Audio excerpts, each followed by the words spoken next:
morning.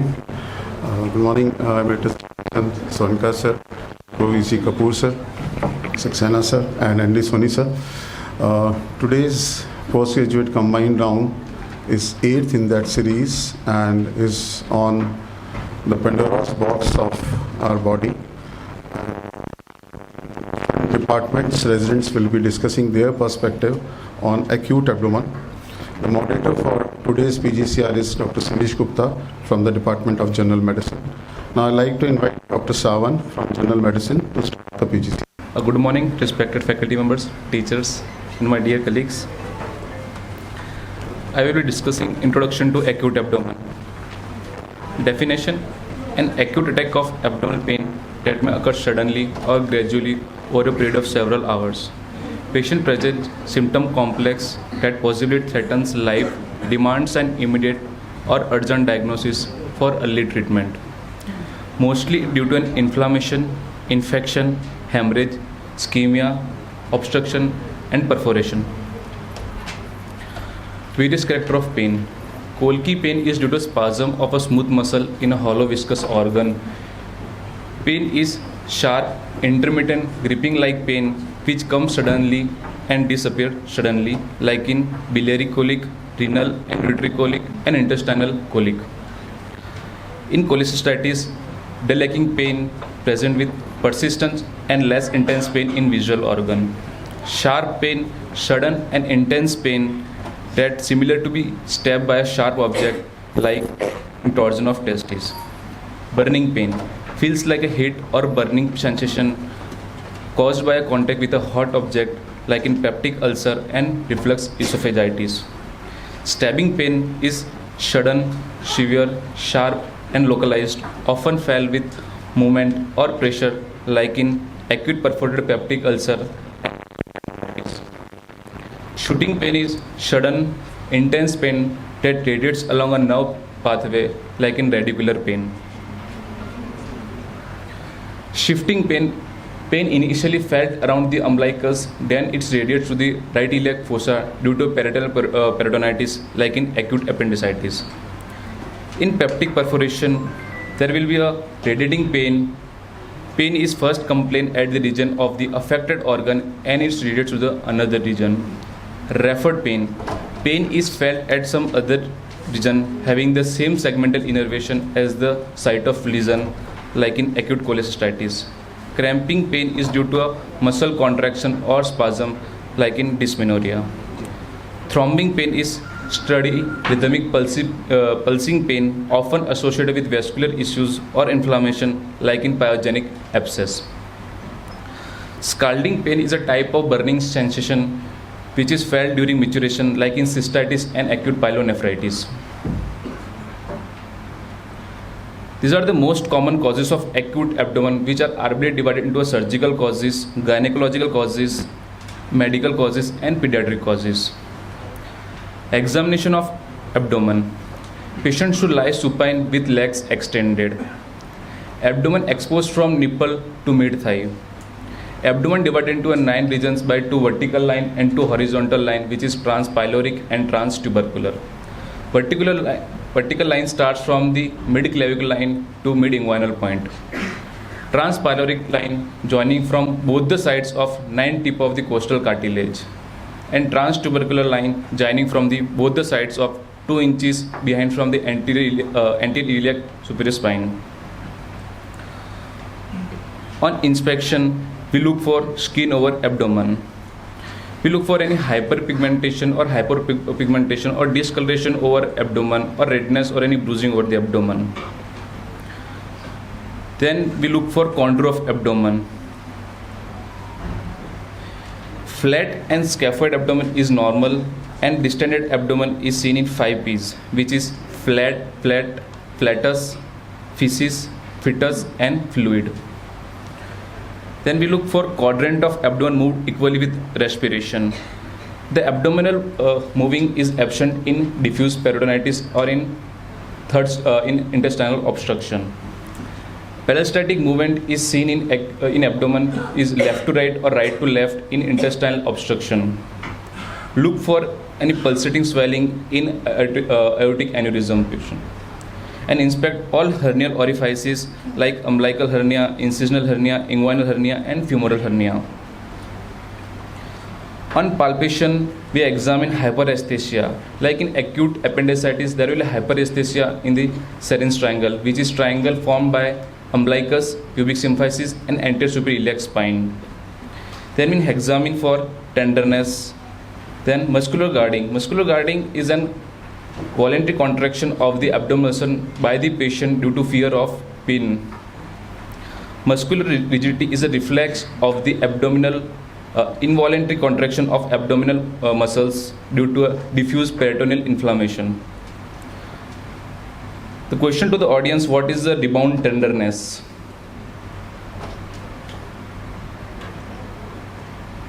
To elicit the rebound tenderness, clinician palpates and maintain pressure over an area of tenderness. Then patient gets relief of pain and withdraws hands abruptly. Patient winces in pain upon withdrawal of hand. We examine any palpable. You see, whenever he is asking for rebound tenderness, it has to be peripheral peritonitis.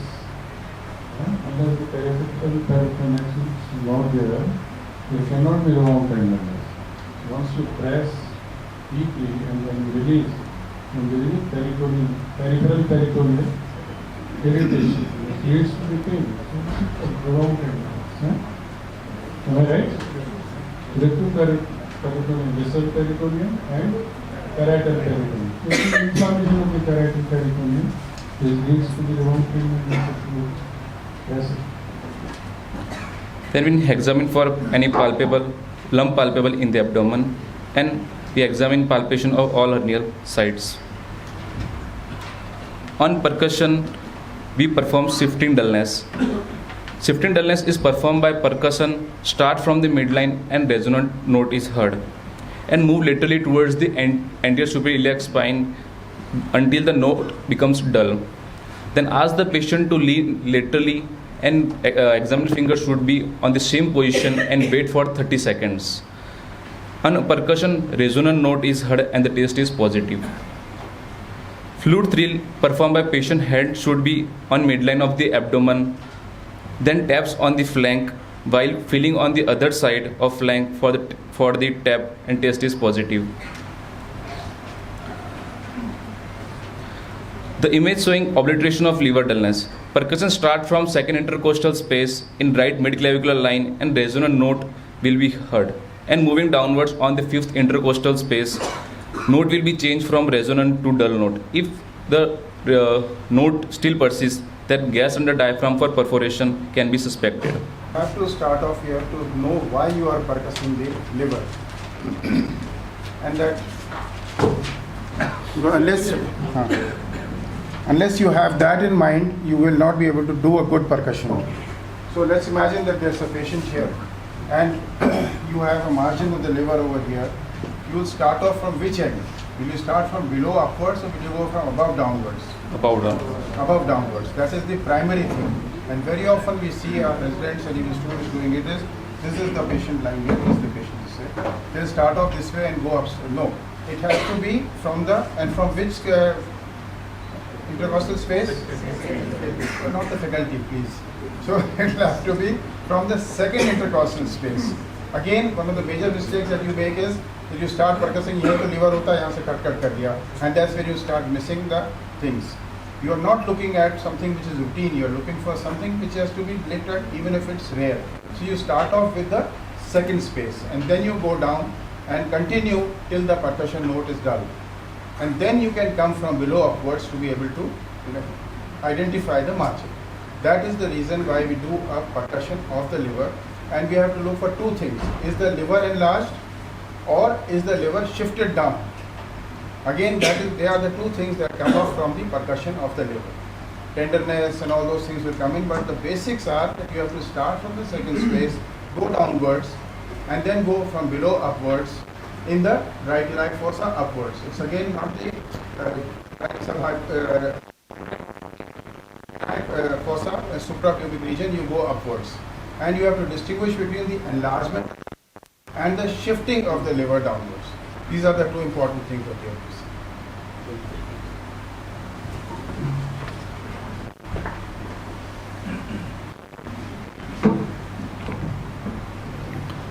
On auscultation, we hear bowel sounds.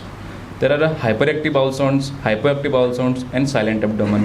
Hyperactive bowel sounds are seen in intestinal obstruction, and hypoactive bowel sounds are present in paralytic ileus or electrolyte imbalance, and silent abdomen in perforation peritonitis. No examination of acute abdomen is incomplete until the examination of rectum. They are the most common surgical causes of acute abdomen, which are divided into 9 regions. Cholecystitis, cholelithiasis, and liver abscess are the causes of right hypochondrial region. Acute appendicitis is the cause of epigastric region. Splenic infarct and splenic abscess are the causes of left hypochondriac region. In both right lumbar and left lumbar, nephrolithiasis and acute pyelonephritis are the cause. Appendicitis is the cause in the right iliac fossa. Strangulated hernia and torsion of testis and some gynecological causes are present in both right iliac and left iliac region. Cystitis is the cause in hypogastric region, and colonic diverticulitis and sigmoid volvulus are the cause in the left iliac region. Here, ये जो 9 quadrants हैं ये तो खैर याद रहनी चाहिए, sorry 9 reasons, पर for better clinical decisions you make it quadrant, like a say vertical from the sternum to the and horizontal line of the umbilical, and in the 4 quadrants, upper right, upper left, lower right, lower left, so you will come to know, because कई बार काफी non specific होता है, ठीक है, इस तरह से तो फिर आपको डायग्नोसिस करना एग्जैक्टली तो छोटे छोटे एरिया होते हैं जहाँ पे डायग्नोसिस करना इसमें ये हो सकता है थोड़ा सा मुश्किल। Am I right? It is better to go first with the quadrant and then go to the regions. You have missed the common causes in females, salpingo-nephritis, ruptured ectopic. so That is very important for acute lower abdomen. so it will be discussed in the gynecological parts. Yes, sir. You are saying? Yes, sir. See, well, once continuing with what Dr. Kapoor has said, when we look at the causes of acute abdomen, as a surgeon you say you look at the surgical causes, and what happens is that you miss out causes of other specialties. So the causes of acute abdomen for everyone, whether he is a surgeon or a physician or a gynecologist, should include all things, whether it's porphyria, whether it's radiating pain. So theory में answer करने का ठीक है कि surgical cause he होते हैं, gynae ही होते हैं, बट जब आप एक्यूट एब्डोमेन पे प्रोसीड कर रहे हो, देन एज ए सर्जन और as a gynaecologist you can not exclude causes कि मेरे को तो ये कारण याद है. So that has to be kept all the time. Other is whenever you are dealing or you are seeing a patient with acute abdomen, you have to remember acute chest also, acute myocardial infarction, acute events in the lung, pneumonia, and vascular causes. They can present as acute abdomen, but the cause is in the chest. So if you see a patient with acute abdomen whose middle age of elderly and now of course post-COVID even young people, you have to keep at the back of your mind that it could be an unusual presentation of an acute myocardial infarction, especially the inferior wall MI.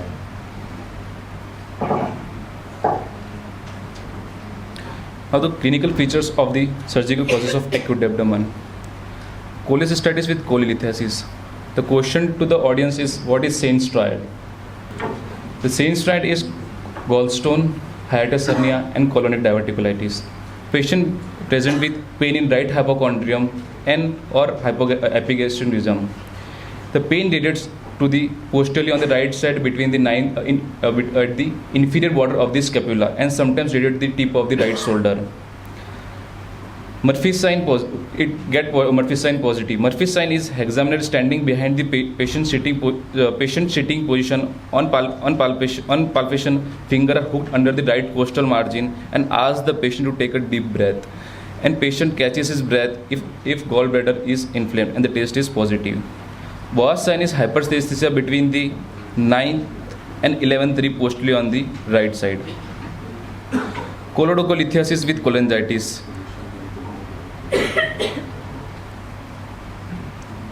Patient present with intermittent pain, intermittent jaundice and intermittent fever, which is Charcot's triad. Patient may progress to the shock, which is hypotension, and altered mental sensorium, which is Reynolds pentad. There will be a tenderness in epigastric region and hypochondrial region. Renal and ureteric stones. Patient present with severe abdominal flank pain, with nausea and vomiting, with renal angle tenderness. Renal angle is angle between the erector spinae and the lower border of the 12th rib. And patient sometimes may present with hematuria also. Pyelonephritis, patient present with loin pain with fever associated with burning maturation and renal angle tenderness. Perforation peritonitis, patient present with generalized pain abdomen followed by abdominal distension and vomiting with the signs of peritonitis. That could be tenderness, rebound tenderness, muscular guarding, or board-like rigidity. Mesenteric ischemia, patient presents severe postprandial pain and patient avoids taking food, and substantially there will be a weight loss, followed by vomiting and abdominal distension. As shown in the image, as in the intraoperative image, there is the gangrenous small bowel is there.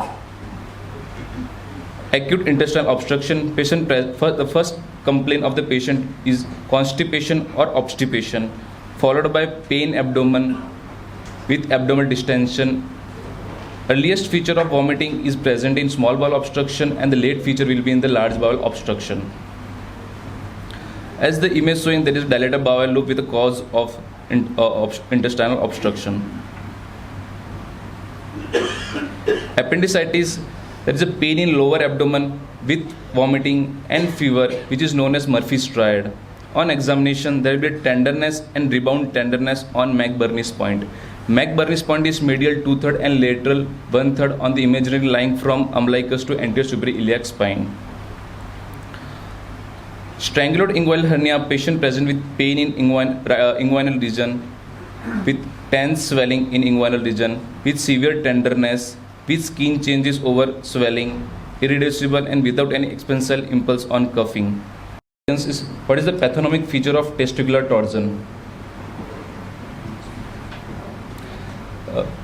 The patient of testicular torsion present with pain in inguinal scrotal region with Prean sign positive. Prean sign is on lifting or elevation of scrotum, there will be increase in intensity of pain and the test is positive. The pathognomonic feature of testicular torsion is loss of cremaster reflex. Diverticulitis, patient present with pain in left lower quadrant with abdominal distension and tenderness in left iliac region. Sigmoid volvulus, patient present with pain in left lower abdomen with abdominal distension, followed by constipation or obstipation with tenderness in left iliac region. Liver abscess and acute pancreatitis will be discussed by the Dr. Kushagra, and I will like to call Dr. Kushagra Jaiswal to discuss the medical cause of acute abdomen. Moving forward with the medical causes of acute abdomen. Acute pancreatitis. It is a sudden inflammation of pancreas. Patient usually presents with epigastric pain radiating to back, which relieves on bending forward, as we can see in the image, along with nausea, vomiting, and fever. Liver abscess. It is a most common visceral abscess, and it is polymicrobial in nature. Patient present with pain in the right upper quadrant, along with tenderness, fever with chills, nausea, and vomiting. The image shows drainage bag with Anchovy sauce appearance, which is characteristic of amoebic liver abscess. Peptic ulcer disease. Patient usually present with epigastric pain, loss of appetite, weight loss, dyspepsia, and is the most common cause of upper GI bleeding. Gastroesophageal reflux disease. It is defined as backward flow of gastric contents into the esophagus. Patient present with epigastric pain along with retrosternal burning sensation, which is most common, regurgitation, dysphagia, and some extraesophageal symptoms like chronic cough, laryngitis, dental caries. The image showing endoscopic view of gastric ulcers. I would like to ask the audience, this is an image of a characteristic rash present with pain in abdomen along with fever. Can anybody spot the diagnosis? It is a diagnosis of typhoid fever. Patient usually present with step ladder pyrexia, right upper quadrant pain, row spots as we have seen in the image earlier, along with abdominal distension and relative bradycardia. Spontaneous bacterial peritonitis. It is a severe complication of ascites characterized by spontaneous infection of ascitic fluid without an intra-abdominal source. Patient usually present with abdominal pain, tenderness, along with abdominal distension and altered mental status, decreased bowel sound. Splenic abscess. It is most commonly seen in immunocompromised patient. Patient usually present with pleuritic pain, left upper quadrant pain and fever. Addisonian crisis. It can be result from either destruction of both adrenal cortices or from a deficiency of ACTH. It is caused by stress and rapid withdrawal of steroids. Patient usually present with acute abdominal pain, hypotension, vomiting, hyperpigmentation. Hypercalcemia. Patient serum calcium of greater than 10.5 mg per dl is defined as hypercalcemia. Patient usually present with bone pains, recurrent abdominal pain, renal stones, fatigue being the most common symptoms in patients with hypercalcemia, nausea and vomiting, and confusion. Acute intermittent porphyria. It is an autosomal dominant condition resulting from half normal level of HMB synthase activity, which is involved in heme synthesis pathway. Patient usually present with abdominal pain and it is poorly localized, may be associated with cramping, ileus, abdominal distension, decreased bowel sound, and constipation. Tachycardia, insomnia, seizures, and mental symptoms such as anxiety can also be seen. Diabetic ketoacidosis.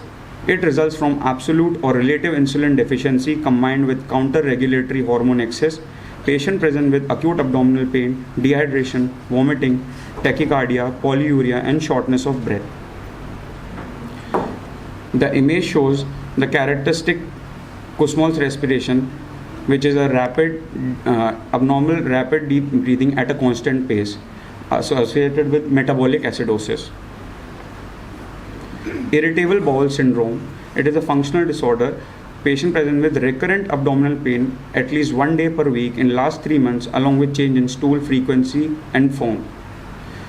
Crohn's disease. It is an inflammatory bowel disease. Patient usually presents with recurrent episodes of right lower quadrant pain, fever, weight loss, lymphadenopathy, and some extra intestinal manifestations like pyoderma gangrenosum, episcleritis, uveitis, ankylosing spondylitis. The image shows an endoscopic view of skip lesions which are characteristically seen in Crohn's disease. Now I would like to call Shipra Majumdar to carry forward the presentation. Thank you.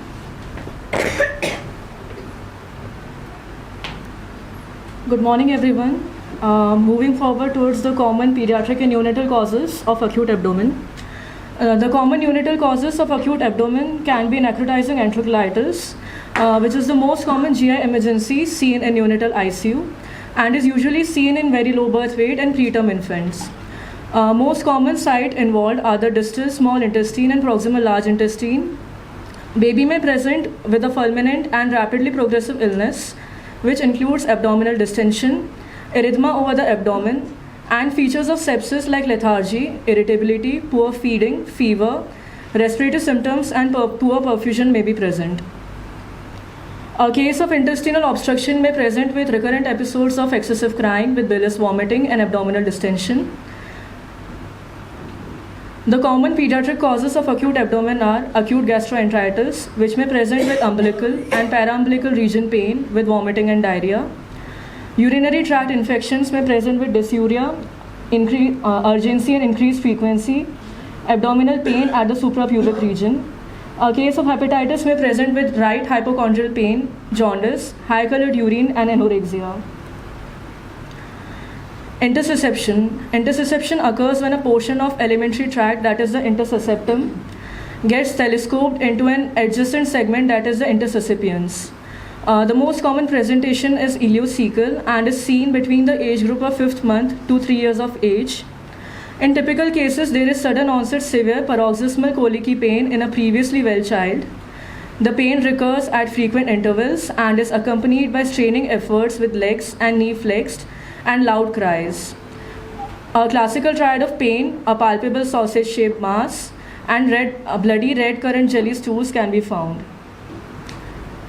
The slide here shows a case where there is purpural rash and the patient may present with acute abdomen. So it's a spot diagnosis for the audience. Yeah, it is HSP. It is inoxidable purpura. and henoch-Schönlein purpura is the most common vasculitis of childhood and is characterized by leukocytoclastic vasculitis and immunoglobulin A deposition in small vessels in skin, joints, alimentary tract, and kidneys. Most common age group is 3 to 10 years. The hallmark of HSP is a rash, which is a palpable purpura, starting as pink macules and gets developed into petechiae or raised purpura. The skin lesions are usually symmetric and occur in gravity-dependent areas, extensor aspect of upper limb, or pressure points. The musculoskeletal involvement, including arthritis and arthralgia, may be present.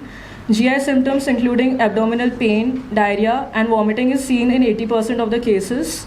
And renal manifestations like hematuria or hypertension is seen in almost 30% of the cases. The peripheral blood smear is usually suggestive of presence of schistocytes, that is the fragmented red blood cells. Other common causes of acute abdomen like acute pancreatitis, acute appendicitis, pyelonephritis, and torsion testes have already been covered by the medicine and surgery department. Now we will describe how to approach a patient with pain abdomen if they belong to the age group from neonate to less than 2 years of age. As in this age group we don't have much history, so we rely on the telltale signs, the examination findings, and investigation. If a patient presents with the telltale sign of excessive crying for less than 24 hours with the symptom of abdominal distension and tenderness, we go for the history and the findings on general physical examination and systemic examination, and then we carry out the relevant blood investigations like CBC, ABG, RFT, LFT, and electrolytes, and imaging studies like X-ray and USG. If there are features of sepsis and ileus and history of blood in stool, and X-ray suggestive of pneumatosis intestinalis, then the probable diagnosis is of necrotizing enterocolitis. If history of bilious vomiting is present and X-ray suggestive of more than 3 air fluid levels, then a diagnosis of intestinal obstruction can be made. If there is history of failure to pass meconium and the contrast enema study is suggestive of Hirschsprung disease, then it's safe to proceed further with a rectal biopsy to confirm the diagnosis for Hirschsprung disease. For patients who belong to the age group of more than 2 years and less than 18 years, if there is history of bilious vomiting or bloody diarrhea, and in examination there are findings of fever, abdominal distension, absent bowel sound, rebound tenderness, rigidity, and voluntary guarding, then relevant blood investigations can be carried out and imaging studies can be carried out like USG, X-ray, and CT to look for the diagnosis of either appendicitis or bowel obstruction or perforation, intussusception, malrotation, testicular or ovarian torsion, or volvulus. If the history and examination findings are not suggestive of the above mentioned signs and symptoms, then we can look for the urinary symptoms and carry out urine analysis to look for urinary tract infection. If there is history of bloody diarrhea, then a diagnosis of dysentery or inflammatory bowel disease can be made.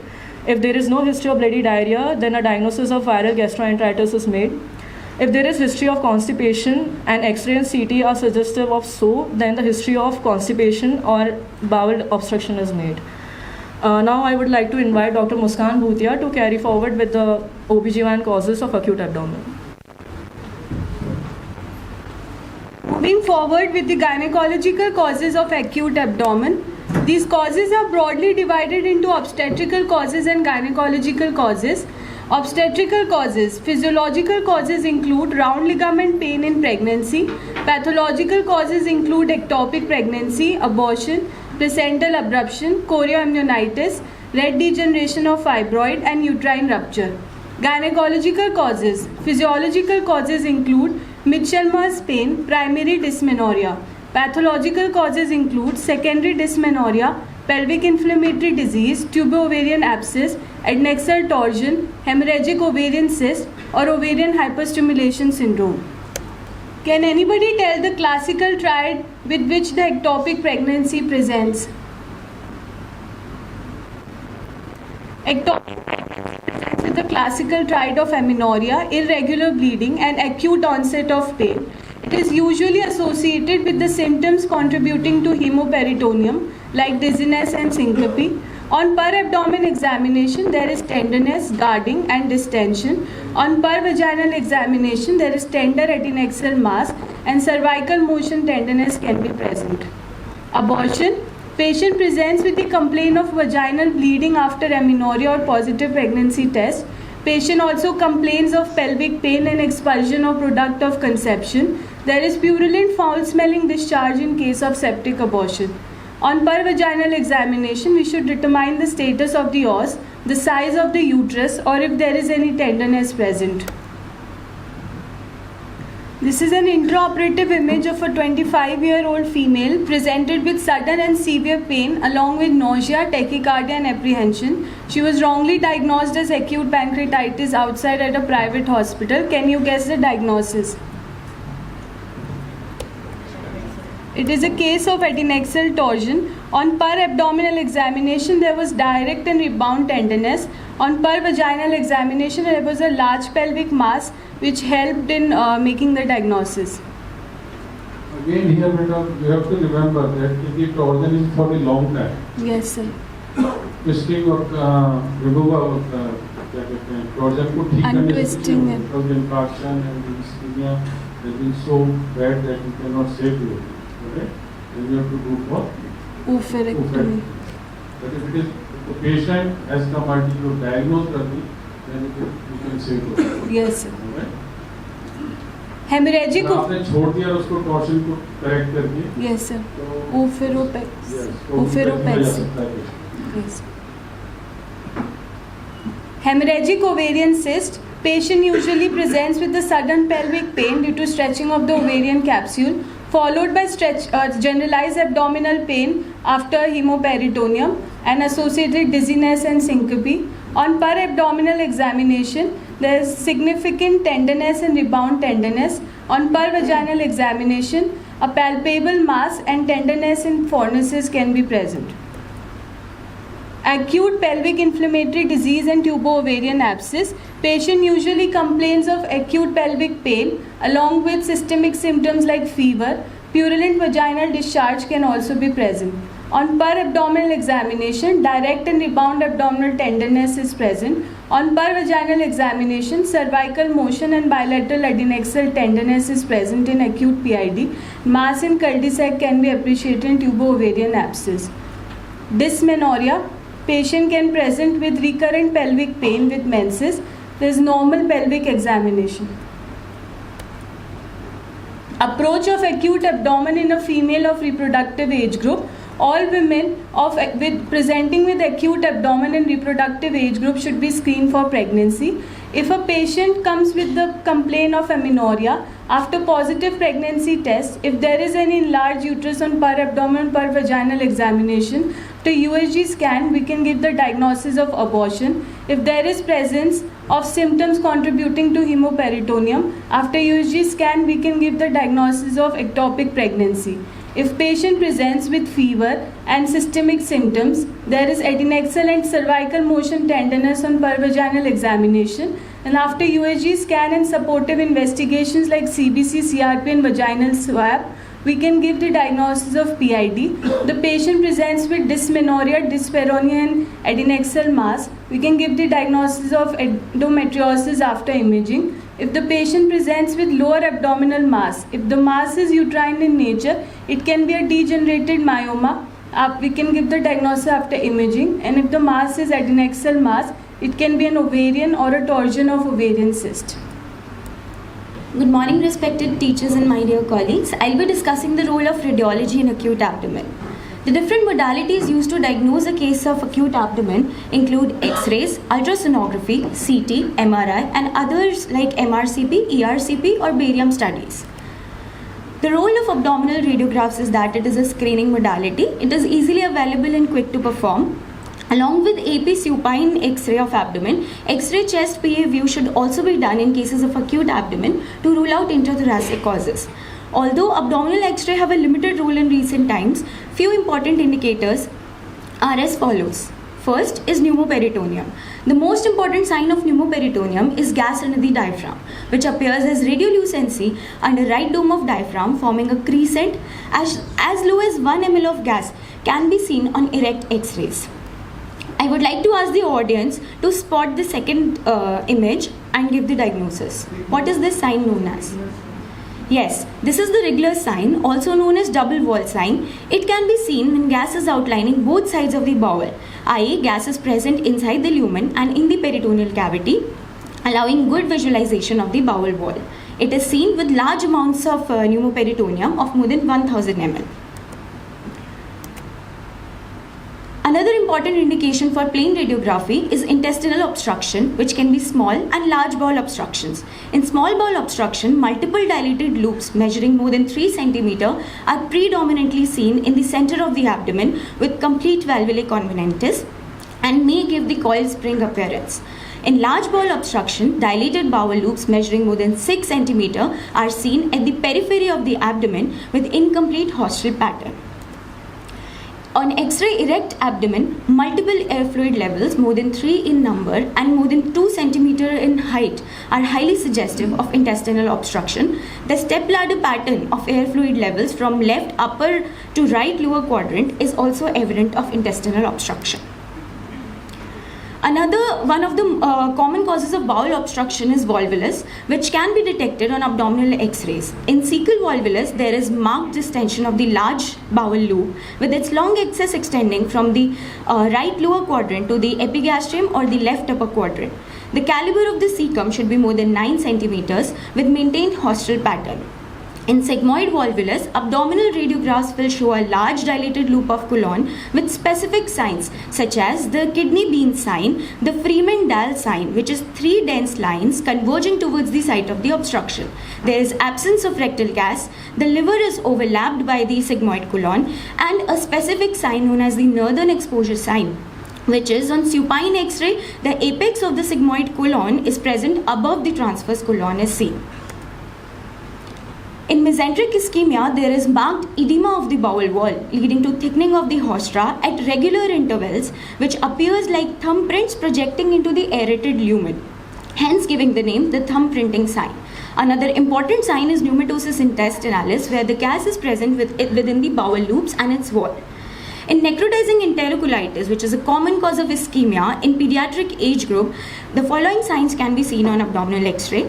Due to intraperitoneal air and ischemia, the bowel wall becomes thin and it appears like a football sign on the lateral X-ray of the neonate. Due to necrosis, the air enters into the bowel and intramural air becomes one of the most important signs. The renal and ureteric calculi are seen on X-ray KUB as radio-opaque densities within the kidney, ureters, bladders or suggesting of calculi. The radio-opaque stones are usually the calcium stones, which can be visualized on X-ray. Sometimes the cystine stones can also be visualized. And although radiographs have a limited role in inflammatory conditions, but sometimes following signs can be suspicious towards the diagnosis of pancreatitis, like the colon cutoff sign, which is seen in the proximal colon associated with abrupt termination of the gas within the colon, usually at the level of the splenic flexure, and decompression of the distal bowel. This results from the inflammatory process extending from the pancreas to the phrenicochromic ligament via the transverse mesocolon. The sentinel loop sign can also appear as localized ileus due to the surrounding edema. Role of ultrasonography in acute abdomen. It is the first line investigation. It is easily available. There is no risk of radiation. Dynamic evaluation is possible. However, the limitations are gaseous abdomen, bowel pathologies and retroperitoneal pathologies. In appendicitis, a dilated, non-compressible, blind-ending apericeltic loop is seen in the right iliac fossa, giving the target sign, which measures more than 6 cm in diameter with a wall thickness of more than 3 mm and probe tenderness is present.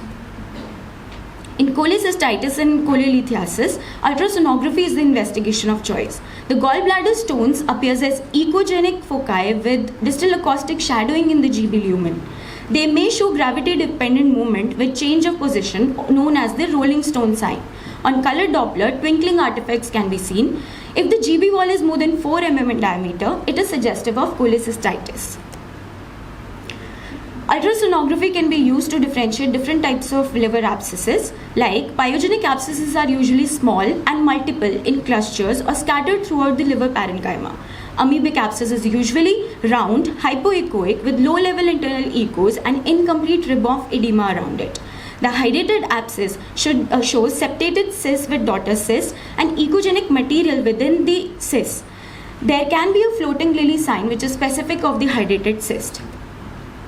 In acute pyelonephritis, the kidneys appears enlarged with abnormal echogenicity of the renal parenchyma with focal segmental hypoechoic areas due to edema or hyperechoic areas due to the hemorrhage, which are suggestive of inflammation. Now I would like to ask the audience to spot this diagnosis.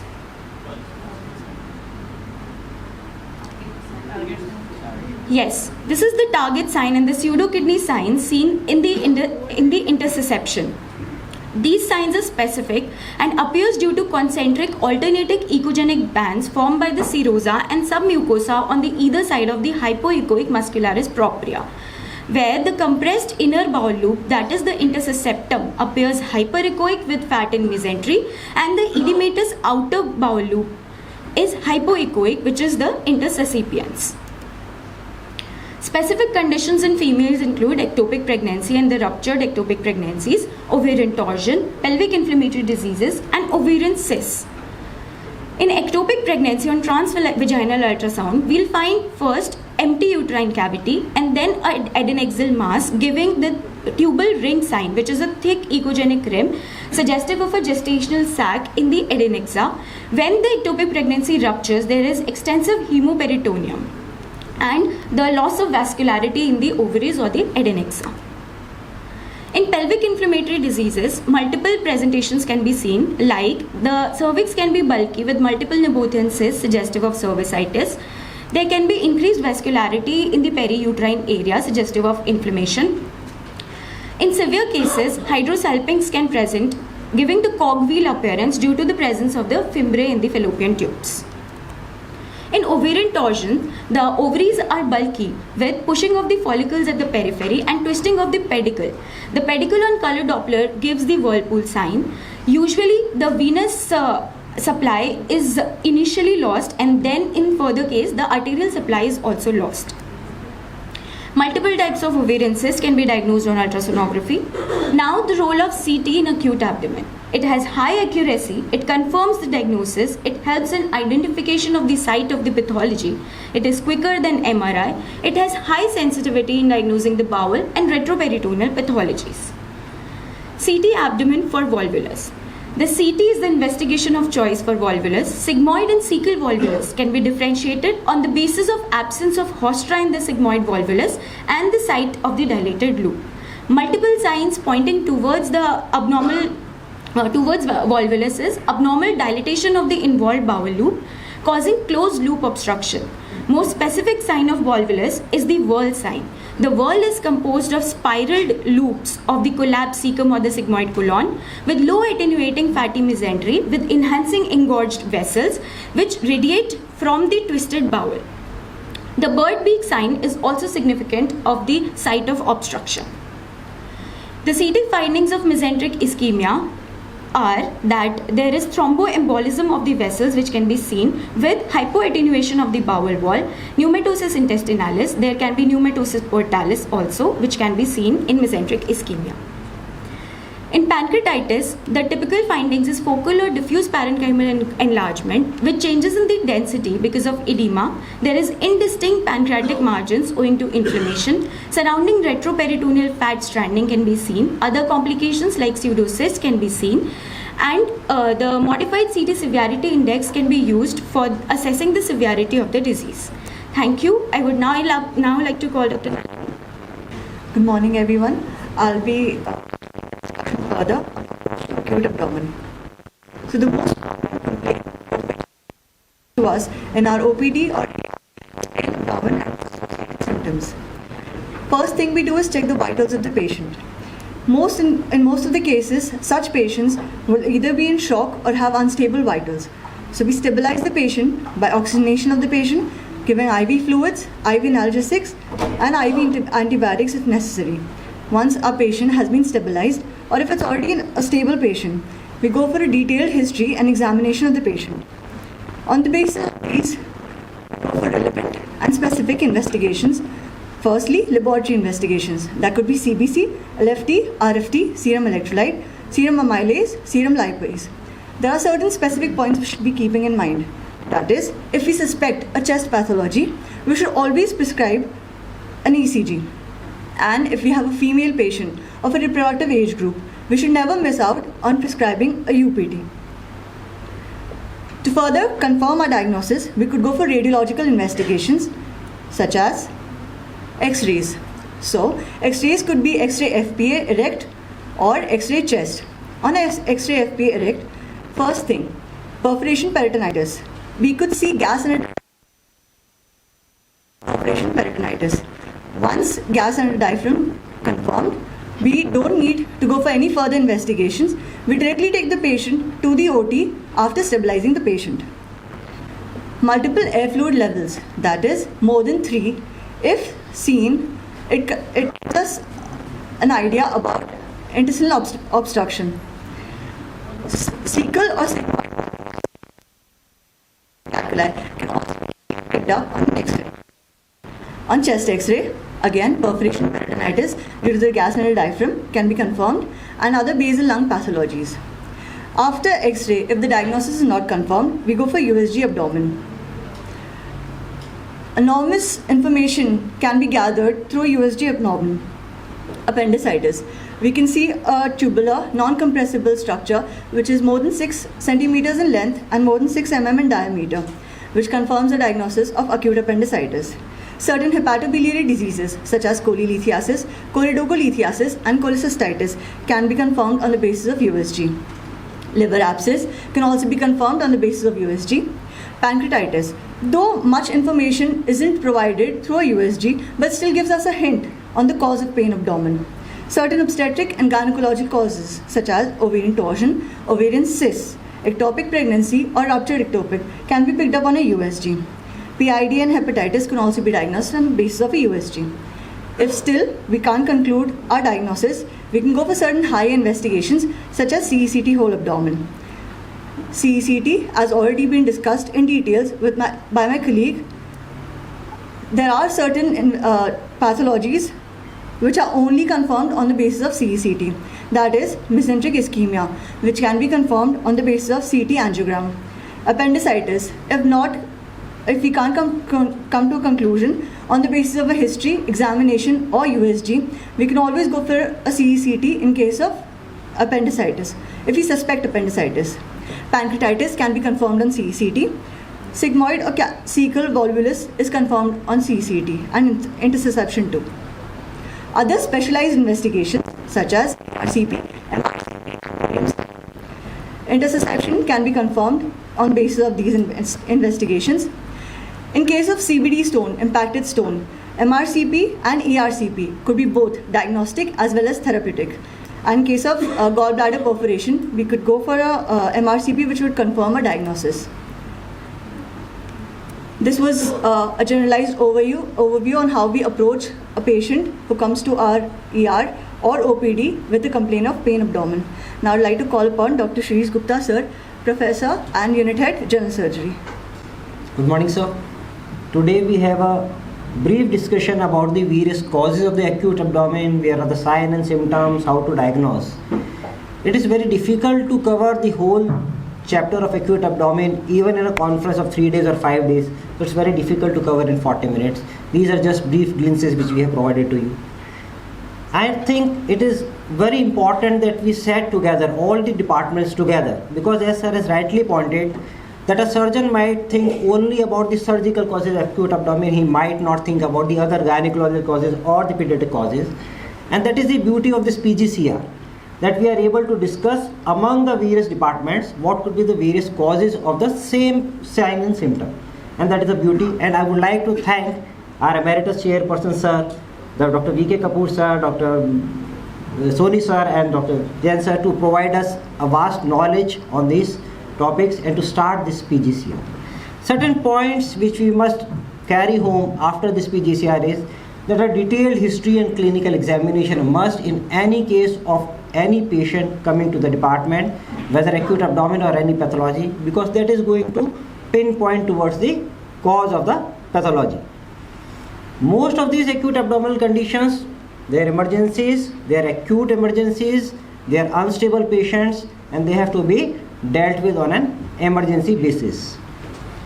One must always keep gynecological diagnosis in mind when we are dealing with the female patients, especially of the reproductive age group. It has been rightly said again and again that always keep a ruptured ectopic in mind, because that is a very dire emergency. There are only a few dire emergencies besides trauma which needs a surgical intervention straight away without wasting any time.